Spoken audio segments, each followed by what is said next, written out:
औज़ुबिल्लाहिमिनश्शैतानिर्रजीम बिस्मिल्लाहिर्रहमानिर्रहीम। प्यारे फार्मर दोस्तों, मैं डॉक्टर अरशलान खालिद आज एक नई वीडियो के साथ आपकी खिदमत में हाज़िर हूँ। आज की वीडियो बहुत ही अहम और इंटरेस्टिंग टॉपिक पे है, जो इंशाल्लाह आप वीडियो पूरी देखोगे तो आपको इंशाल्लाह इसमें बहुत सी चीज़ें सीखने को मिलेंगी। तो ये वीडियो भी मेरे फार्मर्स हजरात की बार बार दरख्वास्त पे बनाई गई है कि जेर का अटक जाना। वीडियो का टॉपिक है कि जेर का अटक जाना। देखें, इसको इंग्लिश में कहते हैं RFM, retention of fetal membrane, यानी कि उसमें भी यही लफ्ज़ होते हैं कि जो बच्चेदानी में जो जेर होती है जिसमें बच्चा वो प्रॉपर कवर होता है उसका अटक जाना बच्चेदानी के अंदर।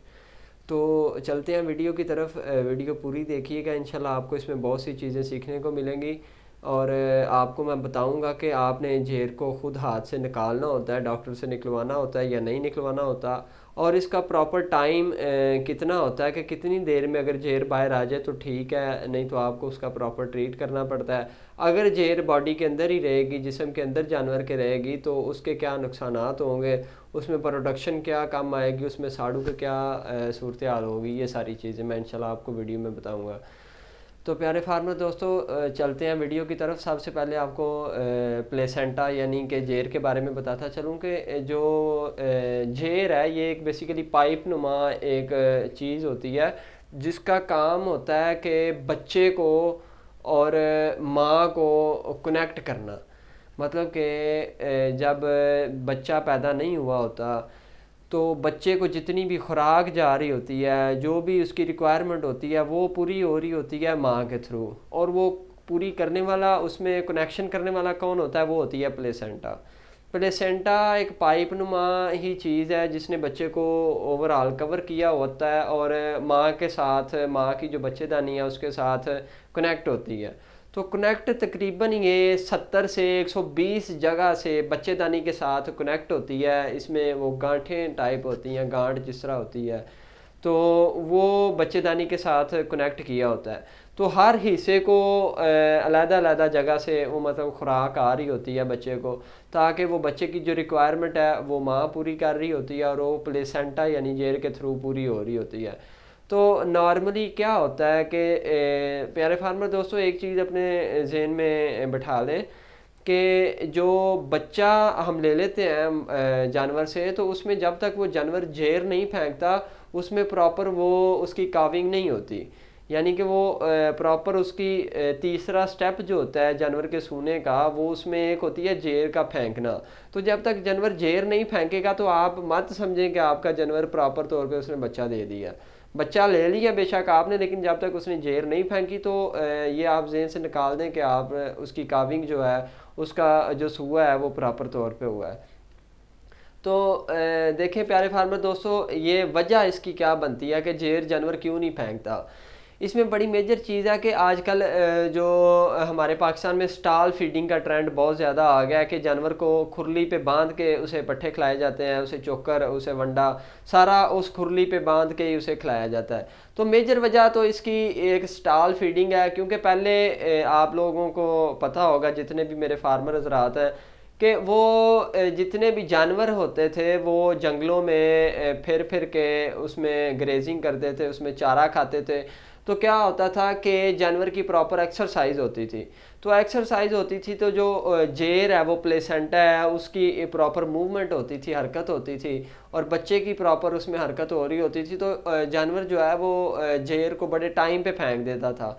तो उसी टाइम को मद्देनज़र रखते हुए जितनी भी बुक्स में लिखा हुआ है पाकिस्तान की या बाहर की बुक्स में, उसमें जो लिखा हुआ है वो उसका ही टाइम 6 घंटे, 12 घंटे या 18 घंटे का जो टाइम लिमिट 24 घंटे की लिखी हुई है।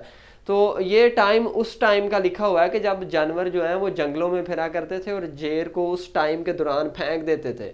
लेकिन अभी ये टाइम का सिनेरियो टोटली चेंज हो गया, इसमें 72 घंटे, 96 घंटे तक ये टाइम चला गया है। अभी जो न्यू बुक्स आ रही हैं उसमें टोटली ये टाइम है कि 72 घंटे और 96 घंटे। क्योंकि अभी जानवर स्टॉल फीडिंग आप करवा रहे हैं ना, आप स्टॉल फीडिंग जब करवाएंगे तो जानवर की प्रॉपर एक्सरसाइज नहीं हो रही, वो प्रॉपर मूवमेंट नहीं हो रही जानवर की, बच्चेदानी की, जेर की, तो फिर जानवर जल्दी जेर नहीं फेंकेगा। एक चीज़ तो आपने अपने जहन में रखनी है कि इसका जो प्रॉपर टाइम है वो भी एक्सटेंड हो गया। अगर आप स्टॉल फीडिंग करवा रहे हैं, अगर अभी भी आप ग्रेजिंग करवाते हैं तो जानवर आपका उस टाइम के मुताबिक जो है वो जेर फेंक देगा, अगर उसकी न्यूट्रिशन, उसके मिनरल्स वो प्रॉपर, उसकी रिक्वायरमेंट पूरी है तो। दूसरे नंबर पे जेर ना फेंकने की जानवर की वजह होती है कि जानवर अगर डिस्ट्रोकिया है, डिस्ट्रोकिया मतलब कि अगर आपने खींच के बच्चा निकाला है, बच्चे का साइज़ बड़ा था या बच्चेदानी बंद हो गई थी या जो भी मामला थे, अगर आपने बच्चे को डिस्ट्रोकिया के ऑप्शन से डिस्ट्रोकिया खींच के बच्चा निकाला है तो उसकी वजह से भी जानवर चला जाता है आपका जेर लेट फेंकता है, जेर का अटकना उसमें भी आ जाता है। और इसमें जेर का जब अटकना होता है तो देखें इसमें जो बच्चेदानी है उसमें इन्फेक्शन के चांसेस भी हो जाएंगे, उसमें टेटनस के चांसेस भी हो जाएंगे, उसमें मस्टाइटस के चांसेस भी हो जाएंगे, लेमनस के चांसेस भी हो जाएंगे, लंगड़ापन भी आएगा, साड़ू भी आएगा, बच्चेदानी जानवर रिपीट ब्रीडिंग भी होगा। और ये सारी चीज़ें तो आप लाजमी अपने जहन में रखें, क्योंकि वो एक ब्लड में टॉक्सिसिटी आ जाती है, उसमें फिर आपको प्रॉपर उसका ट्रीट करवाना पड़ता है, उसमें वो प्रॉपर उसमें मेडिसिन रखवानी पड़ती है, या सारा प्रोटोकॉल उसका आपको करना पड़ता है। उसमें मैं इंशाल्लाह अलहदा वीडियो बनाऊंगा और वो इंशाल्लाह आप लाजमी आपको चैनल पे मिल जाएगी। तो इसमें दो वजह होगी। तीसरी वजह होती है कि अगर डेड फीटस है, यानी कि बच्चा ही अगर मरा हुआ है अंदर, तो उसकी वजह से भी जानवर जो है वो जेर नहीं फेंकेगा। क्योंकि प्यारे फार्मर दोस्तों, एक चीज़ अपने माइंड में रखें कि जानवर को जेर फेंकने के लिए दो चीज़ें बहुत अहम हैं। उसमें एक तो चीज़ ये है कि बच्चे की प्रॉपर मूवमेंट होनी चाहिए, बच्चा प्रॉपर हरकत करना चाहिए, बच्चे की प्रॉपर हरकत होनी चाहिए। और दूसरे नंबर पे जो बच्चेदानी है उसकी प्रॉपर हरकत होनी चाहिए। और जब बच्चा ही डेड है, फीटस डेड है अंदर है, तो ना ही बच्चे की मूवमेंट होगी और ना ही फीटस की मूवमेंट होगी और ना ही यूट्रस यानी बच्चेदानी की मूवमेंट होगी। तो उसकी वजह से भी जानवर के जेर के अटकने के चांसेस बहुत ज़्यादा हो जाते हैं। तो इसके अलावा अबॉर्शन अगर होगी या 8वें माह, 6वें माह, 7वें माह या जिस जिस मंथ में भी, तो उसकी वजह से भी जेर कटने के चांसेस बहुत ज़्यादा हो जाते हैं। अभी इंशाल्लाह इसकी ट्रीटमेंट पे भी बात करेंगे, बाकी सारी चीज़ों पे बात करेंगे कि जो हिडन प्रैक्टिसेस हैं, जो गलत प्रैक्टिसेस मेरे फार्मर करते हैं, उस पर भी मैं बात करूँगा कि आपने उनको किस तरह कंट्रोल करना है। तो देखें प्यारे फार्मर दोस्तों, अगर क्लोस्ट्रीडिया है, क्लोस्ट्रीडिया का इन्फेक्शन है या उसकी वजह से अबॉर्टस की वजह से जानवर ने अबॉर्ट किया हुआ है, तो उसकी वजह से भी जेर फेंकने के चांसेस बहुत कम हो जाते हैं, उसमें भी जेर के अटकने के चांसेस आ जाते हैं। तो ये सारी चीज़ें जो है ना, ये साथ साथ चलती हैं, इस वजह से जानवर जेर नहीं फेंकता।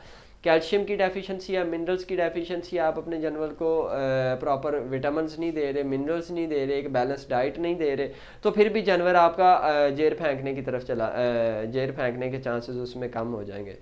तो देखें अभी इसका ट्रीटमेंट क्या करना है कि जिस तरह मैंने प्यारे फार्मर दोस्तों आपको बताया कि जिस जानवर के जेर फेंकने के लिए बच्चेदानी की कॉन्ट्रैक्शन वो होना बहुत ज़रूरी है। और जानवर की अगर जो बच्चेदानी है उसकी कॉन्ट्रैक्शन नहीं प्रॉपर हो रही, तो फिर जानवर तो जेर नहीं फेंकेगा। तो इसके लिए एक बहुत ही गलत प्रैक्टिस जो पाकिस्तान में हो रही होती हैं कि मेरे जितने भी फार्मर हजरात हैं वो क्या करते हैं कि जब जानवर बच्चा दे देता है तो वो उसे तब तक माँ से दूध नहीं पीने देते, यानी कि बोली नहीं पीने देते, जब तक जानवर जेर ना फेंक दे। प्यारे फार्मर दोस्तों देखो, कुदरत ने जो एक निज़ाम बनाया हुआ है, तो उसमें अगर हम छेड़छाड़ करेंगे तो उसमें हमारा ही नुकसान होगा, वो कुछ भी नहीं होता, इसके अलावा हमारा नुकसान हो रहा होता है। तो उसमें बेहतर चीज़ एक मैं कुदरत का निज़ाम आपको समझाने लगा हूँ कि कुदरत ने एक जानवर में भी एक निज़ाम रखा हुआ है कि जैसे ही जानवर बच्चा देता है और बच्चा जाके वो देखिए, आप जेर फेंकने के लिए कौन सा टीका लगाते हैं? सूने वाला, चुवाई वाला टीका लगाते हैं आपके, जिससे आपने जानवर का दूध चोना होता है, ऑक्सीटोसिन लगाते हैं। तो कुदरत ने एक नॉर्मल निज़ाम रखा हुआ है जानवर की बॉडी में कि जैसे ही जानवर बच्चा देगा, बच्चा माँ के नीचे जब वो सकिंग करेगा, उसकी दूध पिएगा, तो कुदरती निज़ाम पे वो दिमाग की तरफ एक सिग्नल जाता है, तो फिर ऑक्सीटोसिन रिलीज़ होता है। और जब जैसे वो ऑक्सीटोसिन रिलीज़ होकर यूट्रस की तरफ आता है, बच्चेदानी की तरफ आता है, तो बच्चेदानी की कंट्रैक्शन करवाता है और जेर फेंक देती है, जानवर जो है वो जेर फेंक देता है। तो ये इससे आपको समझ आई होगी कि कभी भी आपने ये प्रैक्टिस नहीं करनी। अगर आप ये प्रैक्टिस करते हैं कि आप जब तक जानवर ने जेर नहीं फेंकी तो आपने उसको दूध नहीं पिलाना, तो ये बहुत ही गलत प्रैक्टिस है, आप इसको ख़त्म करें। आप अपने जानवर को दूध पिलाया करें, जो छोटा बच्चा है उसे कोशिश किया करें ज़्यादा से ज़्यादा फर्स्ट टाइम में ही दूध पिलाया करें, 1.5-2 घंटे में 2 लीटर पी ले, 3 लीटर पी ले, वो जितना भी मैक्सिमम पी सके उसे दूध पिलाएं। एक तो उसका इम्यून सिस्टम बेहतर होगा, और दूसरा आपका जानवर जेर फेंकने के चांसेस जो हैं बहुत ज़्यादा 100% तक चले जाते हैं। तो इन चीज़ों को लाजमी जहन में रखें, नोट करके रखें। और दूसरे नंबर पे जो प्यारे फार्मर दोस्तों आपको मैं चीज़ बताने जा रहा हूँ जेर के बारे में। देखें, आपने जानवर ने जेर नहीं फेंकी तो आप जो हमारे फार्मर हैं वो उसके दिमाग में भी जेर अड़ी रहती है, और जो जानवर है वो तो स्ट्रेस में ऑलरेडी, उसने तो जेर फेंकी नहीं है तो उसमें तो जेर ऑलरेडी है। तो हमारे फार्मर को ना वो चीज़ बड़ी पंच कर रही होती है, बड़ी डिस्टर्ब कर रही होती है कि इसने जेर नहीं फेंकी, इसने जेर नहीं फेंकी। तो उसका हल आपने क्या करना है, कोशिश करें कि आप जेर को ना निकलवाएं। जब जेर को आप नहीं निकलवाएंगे, देखें लेट्स सपोज जो कच्चा हिस्सा है जेर का वो तो टूट के गिर जाएगा और बाकी उसमें ही रह जाएगा बच्चेदानी में।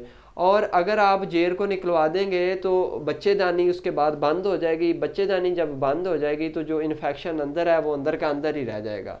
लेकिन अगर आपने जो जेर नहीं निकलवाई तो बच्चेदानी बंद नहीं होगी नॉर्मली। जब उसमें जेर अटकी रहेगी तो बच्चेदानी बंद नहीं होगी, तो जैसे जैसे वो गलती जाएगी वो बाहर आती जाएगी, गलती जाएगी और बाहर आती जाएगी।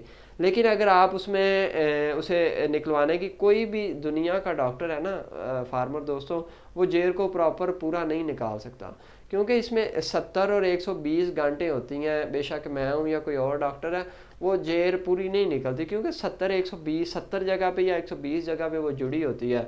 तो वो कुछ ना कुछ उसका, बड़ी भी हम कोशिश करें तो फिर भी कुछ ना कुछ उसका रह जाता है। तो उसके लिए फिर आपको ट्रीटमेंट वाली साइड पे जाना पड़ता है। तो इसका ट्रीटमेंट आपने क्या करना है, किस तरह करना है, अगर आपने जेर निकलवानी है तो किस तरह निकलवानी है, अगर आपने निकलवा लिया तो उसके बाद आपने उसका क्या हल करना है, ताकि आप उसमें अगली जो कॉम्प्लिकेशंस हैं, अगली जो मुश्किलात हैं उनसे बच सकें। इसके लिए मैं एक इंशाल्लाह नई वीडियो बनाऊंगा, इसमें वीडियो लेंथी होती जाएगी। कोशिश करें कि वीडियो को पूरी अगर आपने देखा है तो उसमें कमेंट करके बताएं कि आपको कौन सी चीज़ की समझ नहीं लगी।